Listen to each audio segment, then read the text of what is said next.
Irmãos, nosso pregador nessa manhã, pastor Jonas Madureira, ele veio de uma igreja muito distante, foi? As pessoas perguntam assim, na internet o tempo inteiro, mas o endereço da igreja da Barra Funda é o mesmo endereço da Igreja Batista da Palavra? E eu respondo sim, e aí as pessoas ficam assim, sem entender, não é? Vai direto. Mas aqui à noite, o pastor Jonas se reúne com a Igreja Batista da Palavra nesse mesmo lugar e é muito bom poder partilhar das coisas de Cristo e ter irmãos tão próximos no coração, na fé, na confiança de estarmos juntos pregando o mesmo Evangelho de Cristo. Apesar deles gostarem de excesso de água e nós sermos ecologicamente corretos, certo? Tá? Então, nessa manhã, o pastor Jonas vai trazer a palavra. Ouçamos com antecipação, com expectativa, porque é a palavra de Deus. Pastor, Deus te abençoe. Obrigado. Meus irmãos, muito bom dia. É uma alegria imensa estar aqui com vocês, principalmente por conta desse dia tão significativo para esta igreja. 7 anos aí de caminhada juntos, e eu acredito que já viveram tempos turbulentos, mas tempos também de alegria, de felicidade. É um dia para se lembrar de que até aqui Deus tem ajudado e vai continuar ajudando essa igreja a abençoar não só seus membros, mas como vocês têm feito, dando um exemplo lindo, muito bonito para a igreja de Cristo Jesus, abençoando irmãos de outras igrejas, como é o caso da alegria e gratidão que a nossa igreja tem a vocês. Eu trago aqui, em nome da Igreja Batista da Palavra, a gratidão e, ao mesmo tempo, a certeza de que a celebração de hoje, ela é apenas a celebração de muitos outros anos que virão pela frente,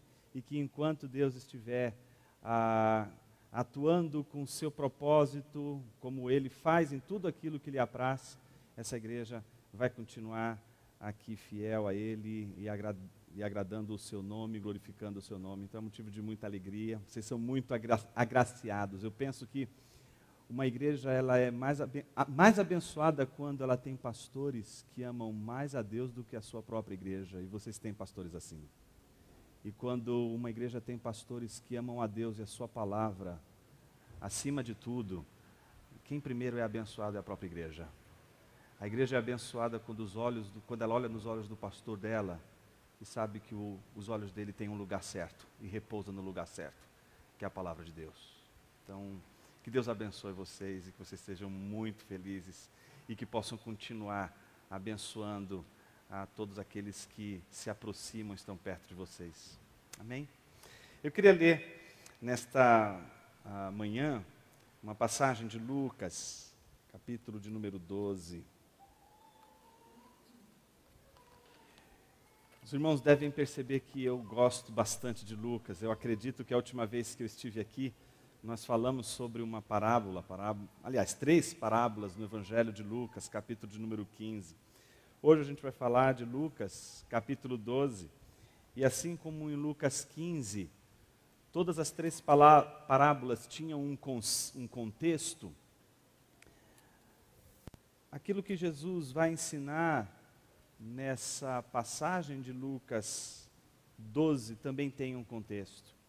E antes de a gente poder analisar e expor esse texto bíblico, eu gostaria de convidá-los à leitura da palavra de Deus, a partir do versículo de número 13 até o versículo de número 21. Diz assim a palavra do Senhor: Nesse ponto, um homem que estava no meio da multidão lhe falou: Mestre, ordena meu irmão que reparta comigo a herança. Mas Jesus lhe respondeu: Homem, quem me constituiu juiz ou partidor entre vós? Então lhes recomendou: Tende cuidado e guardai-vos de toda e qualquer avareza, porque a vida de um homem não consiste na abundância dos bens que ele possui. E lhes proferiu ainda uma parábola, dizendo: O campo de um homem rico produziu com abundância. E arrazoava consigo mesmo, dizendo: que farei, pois não tenho onde recolher os meus frutos? E disse: farei isto, destruirei os meus celeiros, reconstruí-los-ei maiores, e aí recolherei todo o meu produto e todos os meus bens. Então direi à minha alma: tens em depósito muitos bens para muitos anos, descansa, come, bebe e regala-te. Mas Deus lhe disse: louco, esta noite te pedirão a tua alma. É o que tens preparado para quem será? E o que tens preparado para quem será? Assim é o que entesoura para si mesmo e não é rico para com Deus. Oremos. Senhor Deus, que a tua palavra hoje possa encontrar em nosso coração um terreno adequado, que ela seja uma semente, ao mesmo tempo regada pelo teu Espírito, pela iluminação gloriosa do teu Espírito, que faz com que o teu povo compreenda as maravilhas da tua lei. Que hoje, Senhor, a tua palavra repouse em nosso coração, encontre lugar em nosso coração pelo teu Espírito, e que em nome do teu Filho Jesus possamos glorificar mais uma vez o Pai. Assim oramos, em nome de Jesus. Amém. O versículo 1 do capítulo 12 nos dá um contexto muito interessante. Eu diria que ele nos dá uma imagem talvez semelhante, salvo as devidas proporções, àquela imagem que nos é oferecida por Mateus, no capítulo 5, quando encontramos ali a passagem que se refere ao sermão de Jesus, o sermão da planície, sermão do monte, e aí vai. Naquela ocasião, a Bíblia diz que do meio da multidão surgiram os discípulos. E é interessante como o sermão da montanha começa assim, com este silêncio de uma situação em que está ali uma multidão, do meio da multidão surgem os discípulos, e então Jesus se dirige não à multidão, mas aos discípulos que saem da multidão. Parece algo semelhante acontece aqui no capítulo 12, quando a palavra de Deus diz: posto que miríades de pessoas se aglomeravam, a ponto de uns aos outros se atropelarem, passou Jesus a dizer, antes de tudo aos seus discípulos: acautelai-vos do fermento dos fariseus, que é a hipocrisia. Eu queria apenas destacar o fato de que tudo aquilo que a gente vai estudar hoje é um momento em que Jesus se dirige não para toda a multidão, mas ele se dirige aos seus discípulos. Há quem diga que Jesus tem três públicos do seu interesse: as multidões, os discípulos e os 12. Para cada um, Jesus se dirige de uma forma específica, característica. E o que é mais curioso, parece que todas as vezes que Jesus quer ensinar algo às multidões, aqueles que não têm o mesmo compromisso que os discípulos de Jesus têm, Jesus não se dirige a elas para ensiná-las diretamente, mas as ensina, ensinando diretamente aos seus discípulos. Ou seja, as multidões podem ouvir o que Jesus tem a dizer por aquilo que Jesus está dizendo aos seus discípulos e não propriamente a elas. Jesus está preocupado com o seu povo. Jesus está preocupado com os seus discípulos. E algo curioso acontece no meio desta multidão. Nós observamos isso no capítulo 12, versículo 13, quando nós descobrimos que Jesus, nesse discurso aos discípulos, do meio da multidão, de repente aparece alguém. O texto diz no versículo de número 13, nesse ponto, um homem que estava no meio da multidão, note, ele não está no meio dos discípulos, ele está no meio desta multidão. E a palavra de Deus diz que do meio desta multidão este homem aparece e dirige um discurso a Jesus, ele fala a Jesus.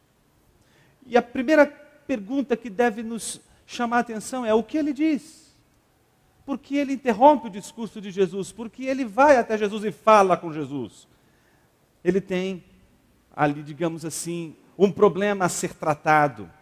E o curioso é a maneira como ele aborda Jesus. Ele começa chamando Jesus de mestre, mas ele não está entre os discípulos, ele está entre a multidão. E chamando Jesus de mestre, ele reflete ali o quanto ele está distante daqueles que seguiriam a Jesus. Justamente pela sua pergunta. A sua pergunta revela muito sobre ele. A sua pergunta revela muito sobre as suas intenções. A maneira como a gente se porta, fala, diz, revela muito o nosso caráter, revela muito as nossas intenções. E aquele homem que sai do meio da multidão, olha para Jesus e diz exatamente o seguinte: mestre, ordena meu irmão que reparta comigo a herança.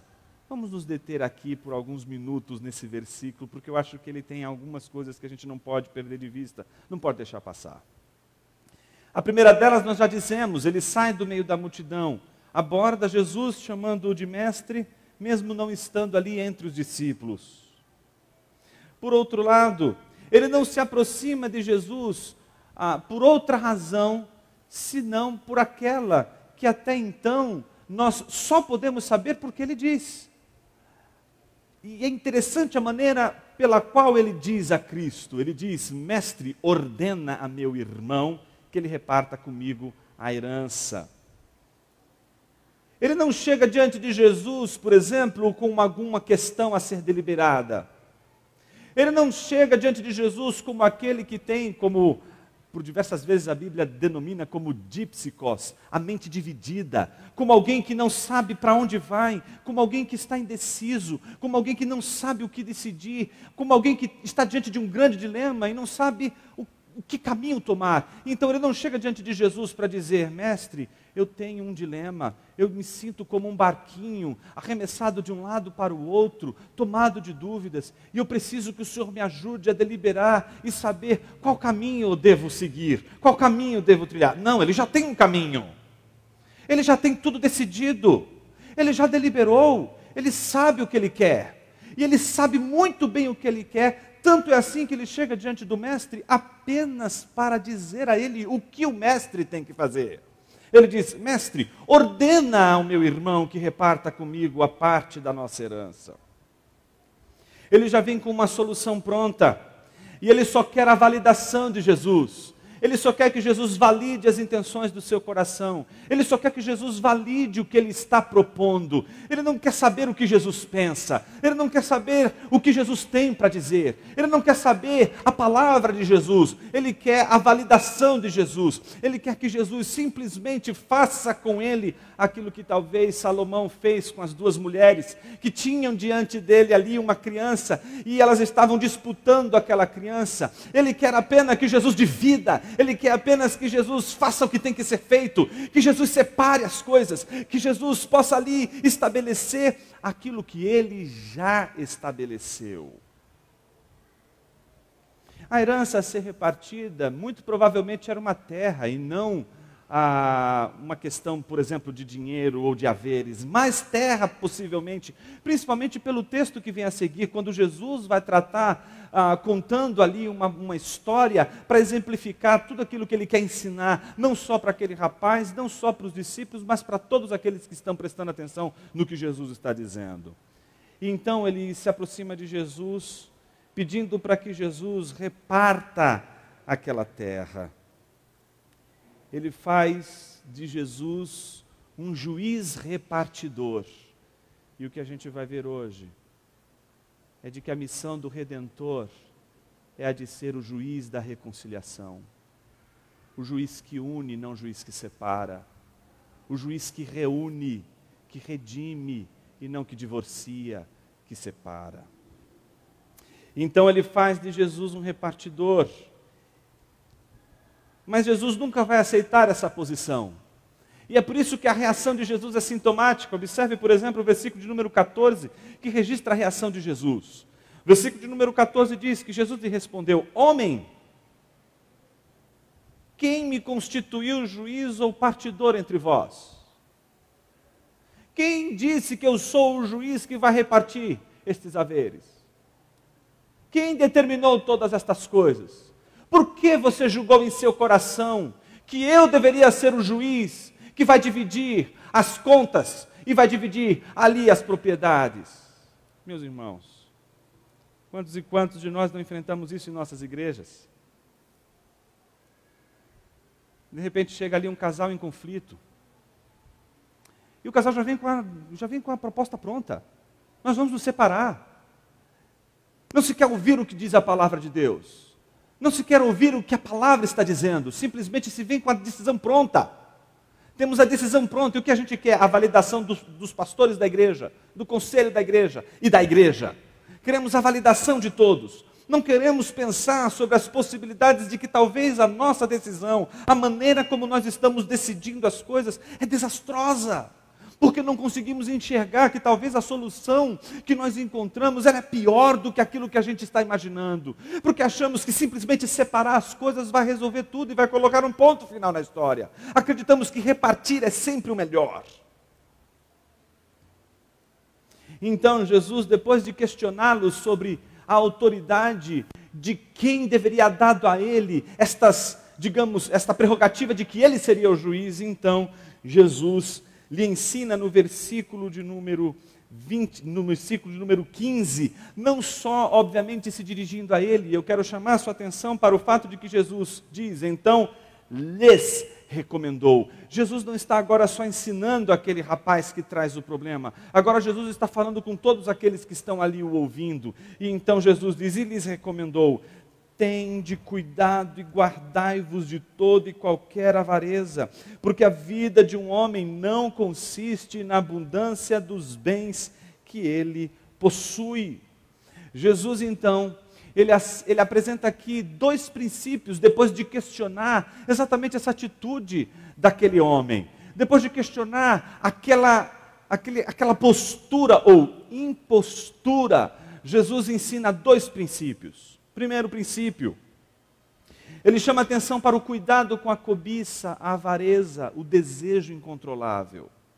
E aqui a gente precisa gastar um pouquinho de tempo. Todas as vezes que a palavra de Deus se refere, ou na maioria das vezes que a palavra de Deus se refere à alma humana, ela se refere sempre chamando atenção para uma situação de fome, de necessidade. E essa é a nossa alma. A nossa alma é desesperada, ansiosa pelas coisas da vida. No Sermão da Montanha, Mateus capítulo 6, versículo 25, Jesus em determinado momento, dirigindo-se aos seus discípulos e não à multidão, note que esta não é uma preocupação só das multidões, essa é uma preocupação do povo de Deus, essa é uma preocupação dos discípulos de Jesus, e ele se dirige a eles dizendo, por que vocês estão ansiosos quanto à vossa vida? E ali a palavra vida é alma. Traduzimos por vida exatamente para que a gente não entenda que Jesus está falando de uma parte, mas do todo do homem. O todo do homem é essa fome, essa necessidade. E muitos acabam trocando uma coisa importante por aquilo que não é tão importante assim. Então Jesus chama os seus discípulos a atenção e diz, por que vocês andam ansiosos quanto à vossa vida, quanto ao que ao invés de comer, beber e vestir? Não é a vida mais importante do que todas estas coisas? Meus irmãos, quantos e quantos de nós perdemos tesouros, perdemos coisas maravilhosas que Deus nos dá, justamente porque nós consideramos os bens, as coisas que possuímos, mais importante do que a vida, a nossa vida, a vida dos que nos são caros, a vida daqueles que vivem debaixo do nosso teto, aqueles que estão próximos de nós. Jesus está dizendo, tomem cuidado com a avareza, tomem cuidado com a cobiça. Nesse sentido, o que Jesus está chamando a atenção é aquele movimento de retenção, é aquele movimento de entesouramento, é aquele movimento que faz o sujeito acreditar que quanto mais ele reter, quanto mais ele ganhar, quanto mais ele tirar vantagens, quanto mais ele possuir, mais ele vai ser feliz. E se preciso for passar por cima de mulher, esposo, filhos, seja lá quem for, eu vou passar porque eu preciso ser feliz. E não me importa o dever que eu tenho que cumprir, abrirei, se possível, formando o dever, a fim de que possa ser feliz, e se for para ser feliz, eu preciso reter toda a minha riqueza, todos os bens da minha vida, assim o farei. Jesus está dizendo, cuidado com isso, cuidado com a retenção, cuidado com esse desespero pelas coisas, por aquilo que faz você acreditar que a sua segurança está nestas coisas, cuidado com o desespero que faz você acreditar que a sua segurança está nos bens que você possui e não na alma que você tem. Segundo princípio que Jesus ensina, ele diz, não se preocupem com as coisas dessa vida, porque as coisas dessa vida não são maiores do que a vida de um homem. Veja o que Jesus diz, logo depois de dizer, tende cuidado e guardai-vos de toda e qualquer avareza, porque a vida de um homem não consiste na abundância dos bens que ele possui. Meus irmãos, quantos e quantos de nós não reduzimos a nossa vida, a nossa identidade, o nosso ser, as coisas que temos? Muitos de nós somos tentados a sermos as coisas que temos, mas você é muito maior do que as coisas que você tem. A Bíblia diz que a sua alma vale mais do que as coisas que você tem, mas podemos simplesmente reduzir a nossa vida a todos os bens que possuímos. E então, quando fazemos isso, achamos que a nossa alma será grandiosa quanto mais bens nós tivermos. Quando nós identificamos a nossa alma com os nossos bens, a gente acredita que quanto mais a gente acumular, mais a nossa alma será rica, mais a nossa alma será preciosa, mais a nossa alma será poderosa. Então a gente junta as duas coisas, identifica as duas coisas, e juntando as duas coisas a gente faz a seguinte conta: quanto mais eu tiver X, mais eu vou ser X. Quanto mais eu possuir Y, mais eu vou ser Y. E assim por diante. É esta lógica que Jesus está quebrando, essa lógica que Jesus está dizendo que não vai levar o seu povo à felicidade. É essa lógica, meus irmãos, que faz com que pessoas se coloquem diante de Jesus apenas como aquele que vai ser o critério para dividir as coisas e simplesmente dar as coisas e colocar as coisas no seu devido lugar. Depois de ensinar esses dois princípios, somente depois de dar esses dois princípios, observe como Jesus ensina. Ele dá os dois princípios e agora ele ilustra o seu ensinamento com uma parábola. E essa parábola, eu acho que a gente poderia entendê-la melhor se a gente a entendesse em 3 atos. Os 3 atos que eu chamei aqui são problema, solução e juízo. Comecemos com o primeiro, que é o problema.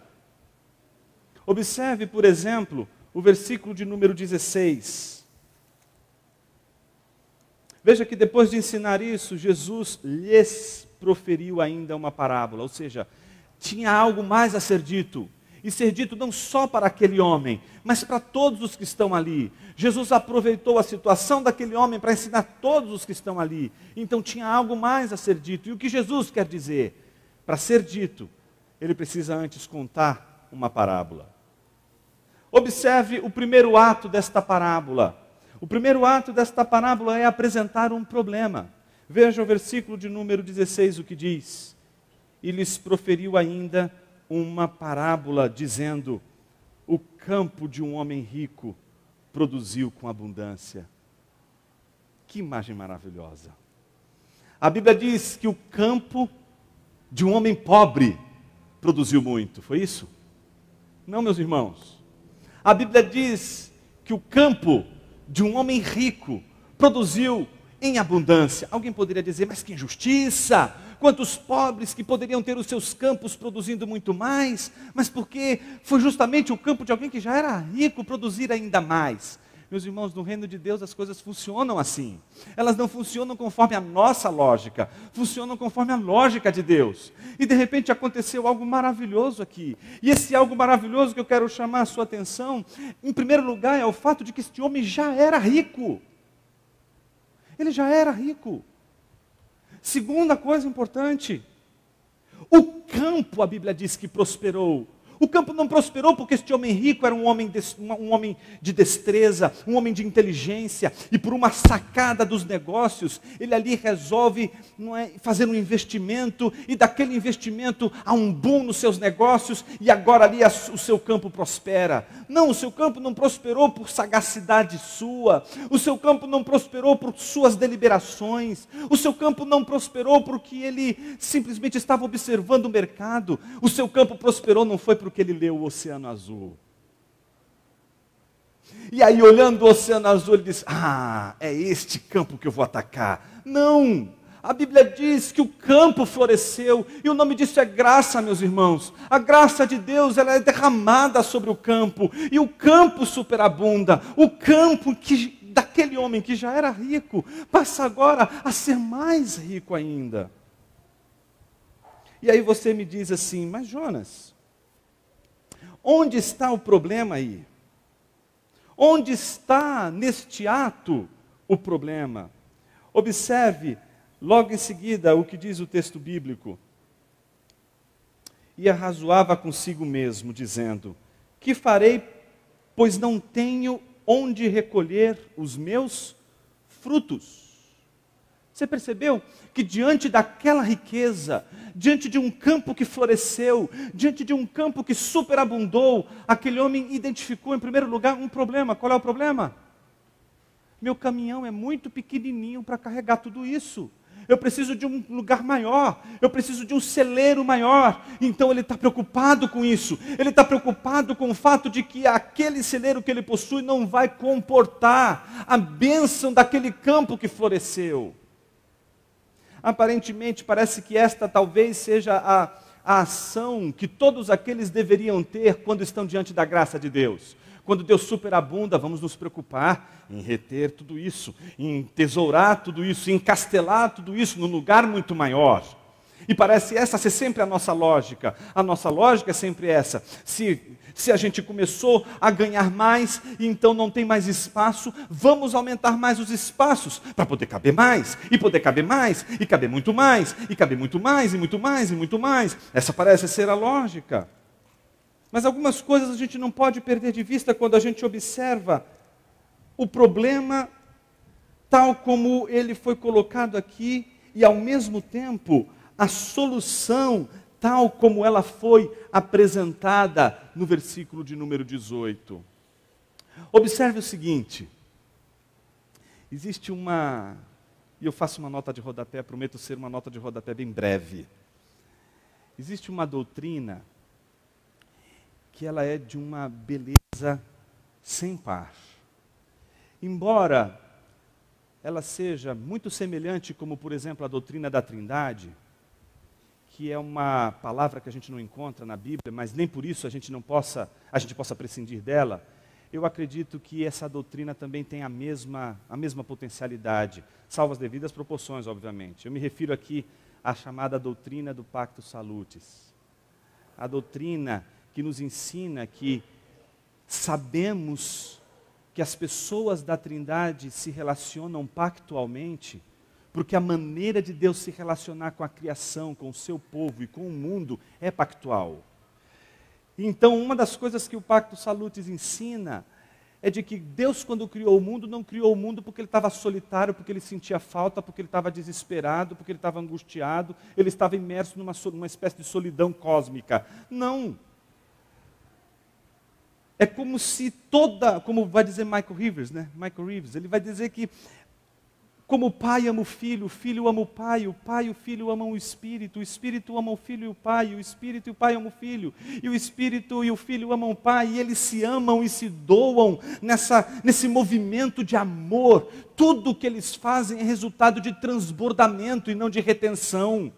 Tudo que Deus faz não é fruto de retenção, não é aquilo que eles buscam reter, mas é aquilo que a Trindade, na sua relação com a criação, se se lê como transbordamento. O mundo, portanto, é transbordamento de amor. A criação de Deus é transbordamento de amor. A criação do homem é transbordamento de amor. A doação de Jesus é uma doação de transbordamento de amor. A entrega de Jesus é doação de amor. Então parece que a natureza das coisas de Deus, elas envolvem transbordamento. Elas envolvem mais transbordamento do que retenção. Não é construir castelos, não é construir blindagens, não é construir barragens para reter, mas pelo contrário, deixar correr, deixar transbordar, deixar as coisas tomarem, é crescer e multiplicar, é encher o vazio, não é permitir que as coisas fiquem vazias, ou as coisas fiquem concentradas e se espalhem, ocupem, transbordem, não fiquem parados, não fiquem estagnados, deixem a coisa transbordar. Para que reter, para que encastelar, para que entesourar? Fecha a nota de rodapé, não resisti, voltemos para o texto. Me parece que a solução que ele dá para o problema é o contrário disso que a Trindade faz. Em vez de transbordar, em vez de deixar transbordar, vamos comprar um galpão maior, para poder caber mais e caber mais. Mas observe o que às vezes a gente deixa passar despercebido nesse texto, e eu não queria que a gente passasse para o segundo ato sem antes notar isso. Observe, por exemplo, no versículo 17, antes da gente partir de novo para o 8 e analisar o 18, melhor dizendo. Observe você que depois da informação de que o campo superabundou, aquele homem rico, o texto bíblico diz o seguinte: e disse: farei isto, destruirei os meus celeiros, reconstruí-los-ei maiores, e aí recolherei todo o meu produto e todos os meus bens. A minha pergunta para você nessa manhã é uma só: para quem ele está dizendo isso? Ele está dizendo tudo isso que ele vai fazer, que ele está apresentando como solução. Minha pergunta é: para quem ele está dizendo tudo isso? Observe o versículo número 17. Aí temos a resposta. A Bíblia diz: e arrazoava consigo mesmo. Com quem ele está falando o tempo todo? Consigo mesmo. Ele não tem com quem falar. Ele não tem a quem se dirigir. Ele é alguém fechado em si mesmo. Ele é alguém ensimesmado. É alguém que conversa consigo e só tem a si mesmo como alguém que pode julgar todas as coisas. Então ele conversa consigo mesmo. Ele delibera consigo mesmo. Ele simplesmente fala para si mesmo. Ele não fala para ninguém. Ele não conversa com ninguém. Ele não dialoga com ninguém. Ele dialoga única e exclusivamente consigo mesmo. Ele está dizendo para ele mesmo: farei isto, destruirei este galpão, vou construir algo muito maior, para caber muito mais, e a gente poder reter muito mais. É uma espécie de Sméagol, protótipo do Sméagol do Senhor dos Anéis. Ele fala consigo mesmo, ele quer aumentar o celeiro, ele quer represar, ele quer entesourar, ele diz para si mesmo, ou seja, ele não tem um juiz, ele não tem alguém para julgar a sua causa, ele não tem um juiz para dizer para ele se o que ele está fazendo é certo ou errado, ele não tem ninguém para prestar contas, ele não está debaixo da supervisão de ninguém, ele é juiz de si mesmo. E para terminar, no versículo número 19, veja como a coisa é mais idiosincrática. Ele diz: então direi à minha alma. Ele não vai dizer a ninguém, a não ser a si mesmo. E observe como tudo agora está centrado nele mesmo. E isso está muito claro pelo uso dos pronomes aqui possessivos. Perceba como isso é bem claro aqui. Veja como ele vai dizer: então direi à minha alma, tens em depósito muitos bens para muitos anos. Descansa, come, bebe e regala-te. Ou seja, então a alma diz para si mesmo: tens em muito depósito, muitos bens para muitos anos, descansa, come, bebe, se alegra. Você já recebeu mais, você já tem mais.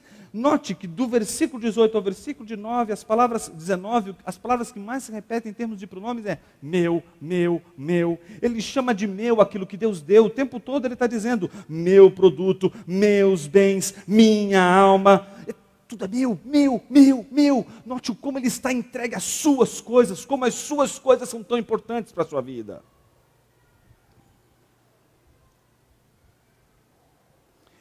Ele diz à sua alma: você conseguiu, agora você pode se alegrar. Eu penso que aqui nós estamos diante de um autocontentamento. O sujeito que depois que conquista o que ele gostaria de conquistar, ele então se contenta em aplaudir a si mesmo. Ele se contenta em louvar a si mesmo. E a dizer a si mesmo: pode tirar férias. Você pode descansar. A sua obra está completada. Ele está determinando todas as coisas. A si mesmo, inclusive o fim, o desfecho de tudo.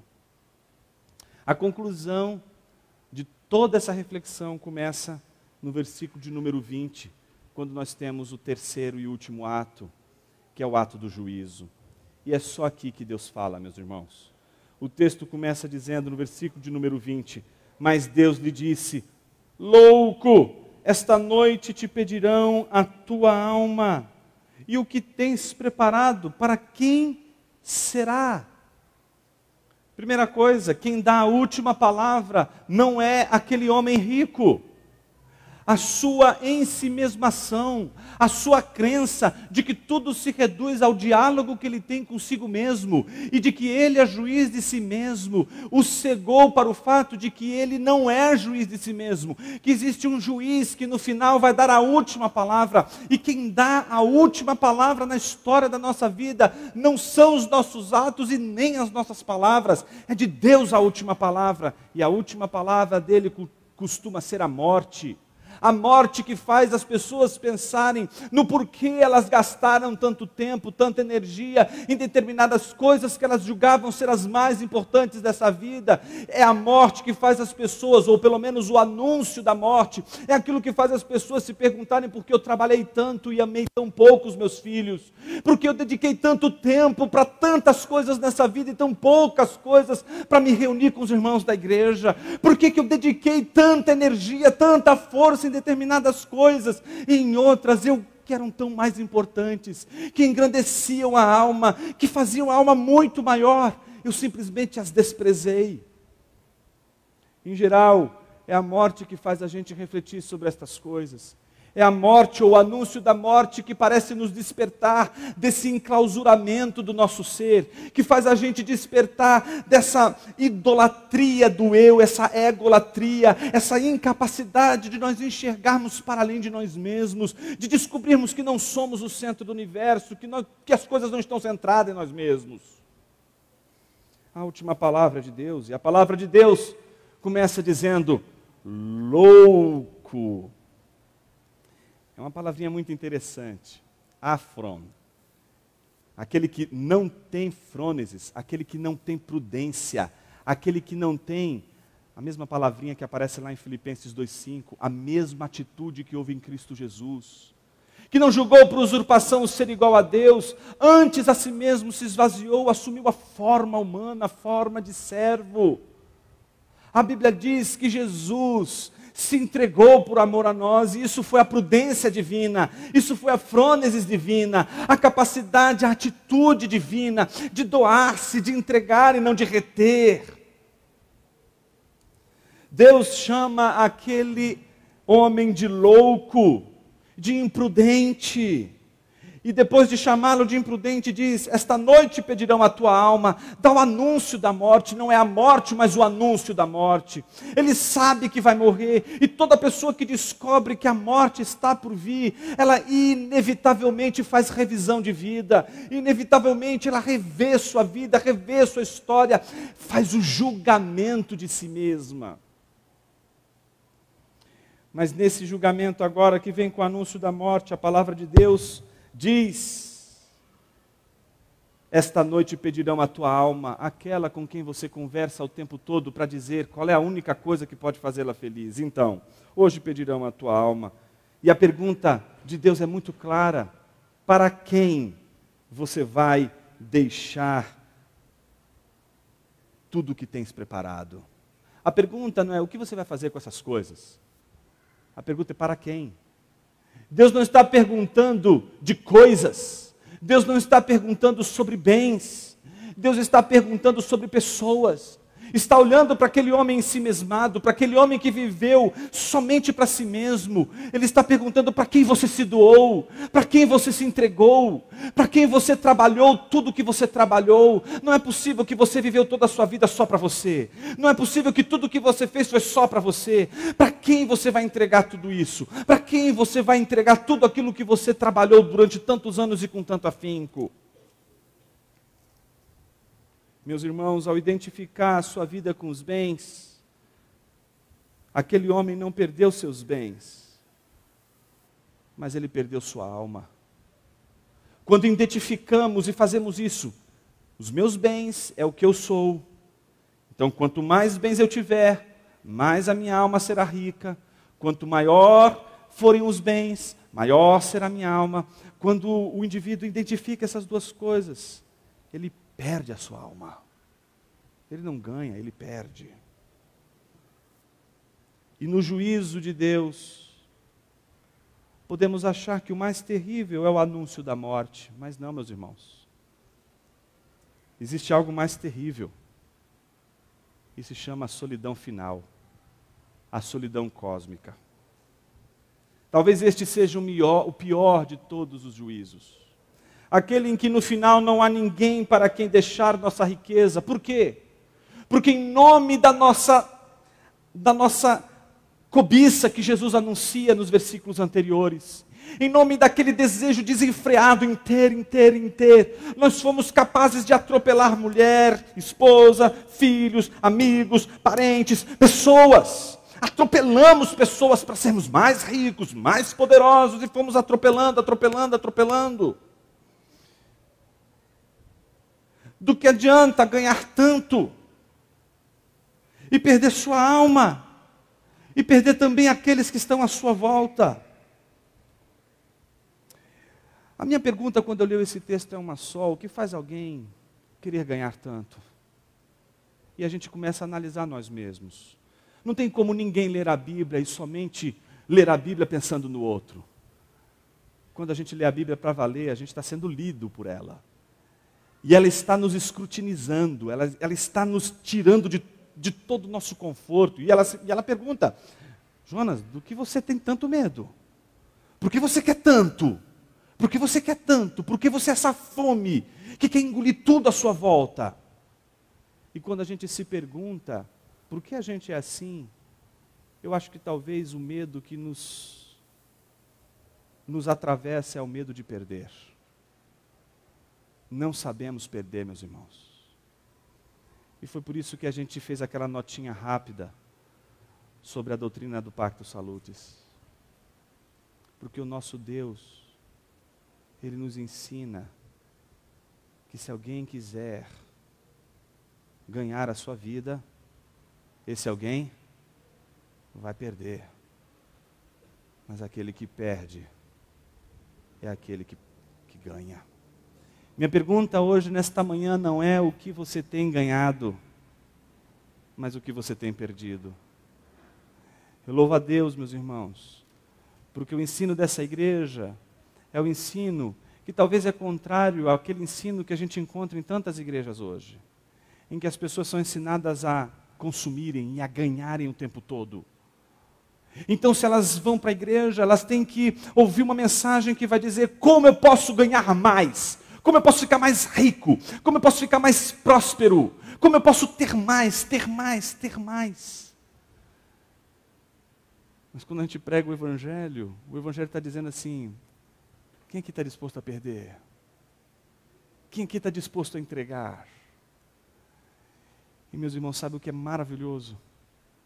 O povo de Deus, ele entra no transbordamento da Trindade. E o povo de Deus começa a ver a vida de Deus, quando o povo de Deus começa a se doar, a se entregar, e aí a igreja, a comunidade não é mais um lugar onde o que eu posso ganhar indo para essa igreja, mas o que eu posso doar, o que eu posso entregar para as pessoas. Como eu posso me doar para esse irmão, como eu posso me doar mais para essa irmã. Eu sei que eu tenho um tempo muito curto, eu sei que o meu trabalho me exige tanto, mas meus irmãos, ele não pode exigir tanto, ao ponto de você e eu não tivermos absolutamente nenhuma condição de nos doarmos para as coisas de Deus, de nos doarmos para o reino de Deus, de nos doarmos para aqueles que Deus colocou sob nossos cuidados. Do que adianta ganhar essa parte do seu irmão, imagino Jesus dizendo àquele rapaz, e você perder sua alma e depois perder também o seu irmão. A ideia de que perder dói, ela é uma ideia difícil.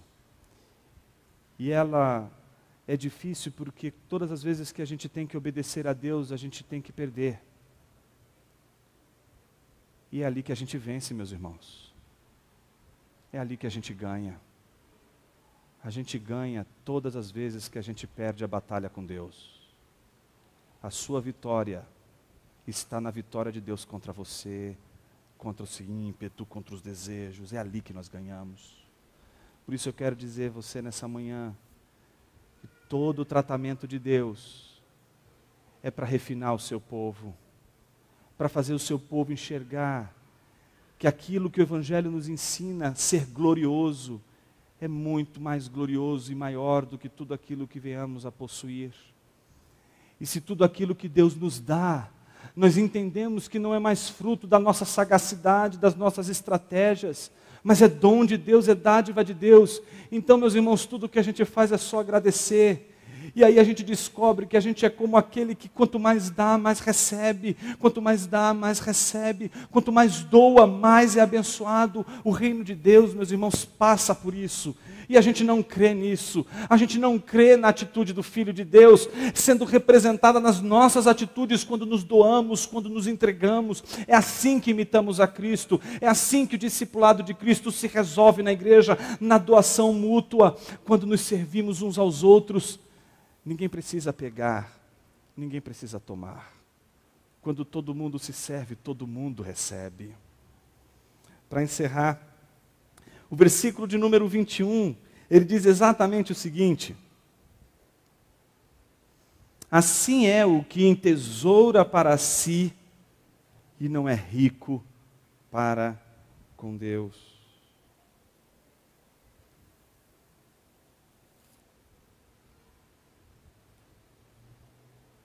Queremos sempre um critério para separar.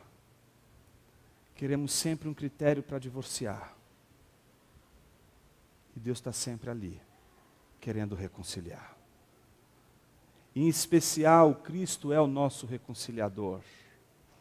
Cristo é aquele que, em vez de aumentar a distância entre nós e Deus, Ele, como mediador da aliança, Ele nos une a Deus. Nos une de uma tal forma que não somente nos une a Deus por intermédio da sua obra, mas nos une a Deus, nos unindo a Ele. Somos unidos a Cristo, como Romanos 6 nos ensina. Ele nos une, e na união com Cristo, nós amamos o Pai, e o Pai nos ama. O Evangelho nos ensina que Jesus entregou a si mesmo para nos reconciliar com Deus. E esse é o modelo do Evangelho. O modelo do Evangelho é o modelo da reconciliação. A reconciliação de todas as coisas. E eu queria me dirigir nesses últimos minutos dessa exposição bíblica a você que tem se entregue a si mesmo, ciosamente. Tem cuidado de si mesmo mais do que tudo nessa vida. É por cuidar tanto de si mesmo que você está divorciado de si mesmo. É por buscar tanto a si mesmo que você fica longe de você. A nossa identidade real só é encontrada. A nossa vida só encontra equilíbrio quando a gente encontra Deus. Você só vai saber quem você é quando você olhar para Deus, não é quando você olhar para você. Você vai saber mais quem é você, quanto mais você conhecer a palavra de Deus, e quanto mais você souber o que a palavra de Deus diz acerca de você. Ler a palavra de Deus é libertadora, é algo libertador. Liberta-nos desse ensimesmamento, liberta-nos dessa autorreferência, liberta-nos de tentar fazer com que todas as coisas girem em torno de nós mesmos, e dessa capacidade que a gente tem de reter todas as coisas em nós mesmos. Talvez a oração de muitos aqui nesta manhã seja: Senhor, eu não consigo entregar o que eu preciso entregar. Se esse é o seu caso, meu irmão, eu queria orar com você nesta manhã. Para você que não consegue entregar, ver a mão gloriosa da graça de Deus,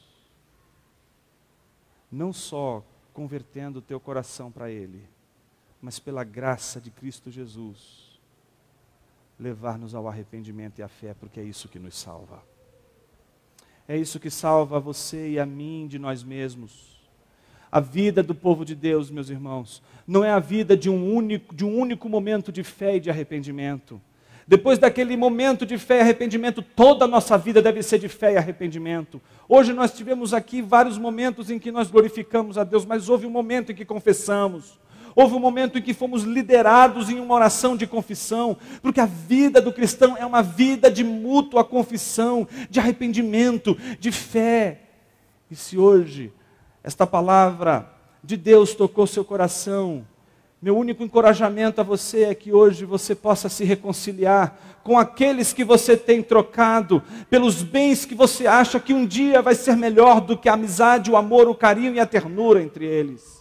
Meu encorajamento é que você, em primeiro lugar, dobre os seus joelhos, sabendo de que o primeiro pecado não foi contra aqueles que estão à sua volta, mas foi contra Deus que te deu tudo isso para superabundar e não para ser retido. Deus deu tudo isso não para você manter e reter, mas para você abençoar e doar. Meu encorajamento nesta manhã é para que você possa, junto comigo, numa oração, não somente se arrepender, mas ao mesmo tempo celebrar, agradecer pelas misericórdias do Senhor, agradecer por Ele ser um Redentor misericordioso, agradecer pelo fato de que Ele nos uniu a Cristo, de que Ele nos reconciliou com Deus, nos uniu a Deus, nos uniu ao Pai, que Ele nos reconciliou com o Pai, que Ele cobriu todo o abismo que separava-nos do Pai. Eu quero orar com você para confessar nossos pecados, mas ao mesmo tempo glorificar a Deus pela redenção de Cristo Jesus, pela obra de reconciliação. Eu gostaria que você me acompanhasse nessa oração. Senhor Deus, nós aqui estamos, Pai, como ovelhas tuas, celebrando um momento tão especial desta igreja local. E neste momento, diante da tua palavra que fala aos nossos corações e nos exorta, mas ao mesmo tempo nos encoraja, ao mesmo tempo que aponta os problemas que temos em nossa alma, ao mesmo tempo nos mostra o caminho da fé, o caminho do arrependimento, o caminho da confiança, o caminho da confissão, o caminho da centralidade de Cristo. É isso que nós temos hoje aqui nesta manhã, Senhor. Nós temos nesta manhã a Tua palavra denunciando as nossas áreas de resistência, mas ao mesmo tempo a gloriosa oportunidade que o Senhor, pela obra do Teu Espírito, nos dá de nos arrependermos diante de Ti, confessando os nossos pecados e ao mesmo tempo colocando a nossa vida à Tua disposição. Senhor, nos ajude a lidar com aqueles que estão à nossa volta, Pai. Ajude-nos a lidar com aqueles que às vezes perdemos na melhor das intenções, querendo na retenção de toda a riqueza, providenciar o melhor para eles no futuro. Que o Senhor nos ajude, Pai, a percebermos que o melhor futuro está aqui, no momento em que nós nos entregamos para aquilo que é muito maior do que os bens deste mundo. Que o meu irmão, a minha irmã possa nesta manhã, Senhor, nessa manhã de alegria e de celebração, lembrar que Cristo Jesus não veio para dividir as coisas, para divorciar as coisas, para separar as coisas, mas para unir todas as coisas, para dar significado à vida, para dar sentido à vida, para dar sentido a tudo aquilo que fazemos. Deus glorioso, te agradecemos, Pai, porque hoje podemos olhar para trás e ver todas as tribulações e ver sentido nelas. Saber que o Senhor não permitiu que nenhuma das dificuldades fossem sem sentido. Percebermos, ó Deus, que tudo aquilo que nós vivenciamos são maneiras de nós, ao mesmo tempo, vivermos, ao mesmo tempo aprendermos. Ajude-nos, Senhor, nos ensina a viver. Ensina-nos, Pai, a vivermos debaixo da Tua Palavra. A Tua Palavra nos orientar, a confiarmos nas Escrituras, como aquilo que a gente precisa, não só como âncora no dia da tempestade, mas como bússola quando não soubermos para onde ir.